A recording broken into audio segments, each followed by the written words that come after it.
So magandang araw kabola. So video nito kabola, pag-uusapan po natin, i-analyze natin yung dalawang trade po na kaka-announce lang kabola. Of course, yung trade po ng Converge kabola at Phoenix at yung 3-team trade na Converge, Phoenix at ito pong Pure Blind or Northport. So kung hindi pa na-subscribe, pakipindot naman po yung subscription button. So before we go to the trade kabola, hindi yung para babalitaan, yes po may bagong team daw po sa PBA. At yan nga po ang Pure Blend. Yan po yung kumbaga main na company kabola, no? Kasi hindi pa napapinalize kung ano talaga magiging pangalan po ng team. Pero ito daw po, na-seal na nila yung 90 million deal with the Northport Batampier kabola. Marami ang nagtataka, marami ang nagtatanong, bakit daw nauna pa ito kaysa dun sa pagkabenta po ng Terrafirma?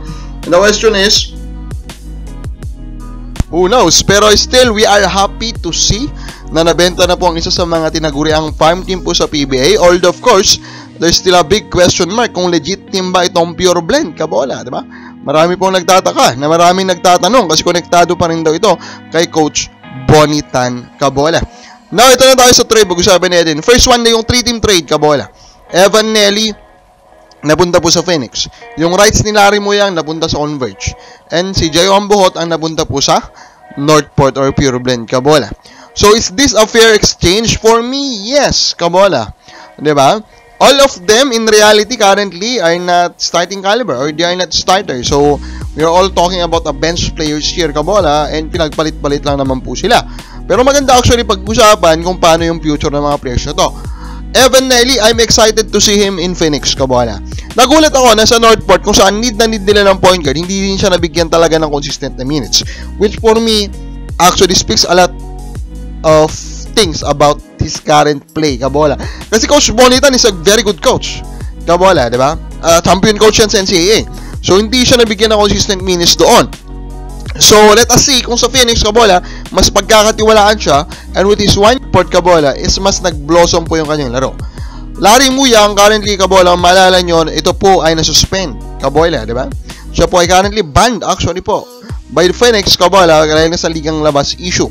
Now, tignan natin, baka the pose of this video na desisyonan niya, kabola, kumusta po yung ban niya. Pero overall, kabola, again, Larry Muyang, kabola, he is, for me, a legit PBA player. The guy is big, the guy can shoot from the outside, kabola, and these things is magagamit niya po sa Converge, kabola. Ang ano ko lang dito sa ginawa ng Converge, I do believe na mas bagay actually sa Ambuhot kaysa kay Muyang, kabola. Kasi sa Ambuhot, kabola, mas consistent po yung 3-point shot niya. And knowing po na Arana at Baltasar, yung main duo mo sa frontline mo, kabola, dagdagan mo ng isang Muyang, kabola, parang kumbaga talaga yung frontline ng Converge currently, wala masyadong modern version, wala masyadong outside shooting. Pero of course, what we are most excited about right now is finally Ambuhot will go to a team na baka mabigyan po siya ng consistent playing time. And sa nakita naman natin ngayon, Ambuhot, I think he deserves consistent. Now, the other trade that happened, kabola, which is for me more shocking, is that trading of Converge for the number 2 pick in exchange for the number 8, and as ito pong si Brian Santos, at makakakuha pa sila ng second round pick. At the face value of this trade, unfortunately, in my eyes, it is an unfair trade. Ang fortunate lang, kabola, is that ang panalo is also another independent team. Although, yung binabanatan nila ang Phoenix, di ba, kabola? Di ba? They are now being scoured, being thrown, kabola, na farm team na rin sila, kabola, because of this trade, kabola. Kasi Brian Santos, a former second round pick, hindi naman niya talaga na-prove ni starting caliber po siya, kabola. Para nakakapagtaka na enough na yun, kabola, to rise from number 8 to number 2. At ang nakakuha pa ng second round pick na additional is actually ito pong Converge. So, panalong-panalo ang Converge sa trade na in face value, and even if you analyze it deeper, kabola. Again, Brian Santos, kabola, is a legit PBA player primarily because he is a capable 3-point shooter and has a good size for a big man, kabola. So, walang issue doon. He's still very young, kabola. Pero gaano ba kataas yung potential niya? Diba? That's the question eh. Diba, kabola? Para sa akin, bakit hindi malalaganap yung Phoenix ng additional pa na player at isa pa, kabola, diba? Isa pang veterano from the line of Converge, kabola, diba? Yun lang, malaking big question mark talaga eh, kabola. Although sasabihin ng ibang fans, weak kasi yung draft, totoo naman na yung difference po ng number 8 to number 2 is not that big.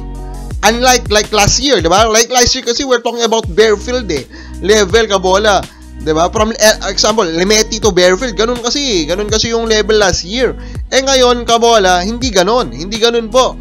Kabola yung maging level. Okay, so, hindi nga naman ganun, kumbaga, kung itong trade, number 8 to number 2, mas malaki dapat yung, magiging kapalit sana.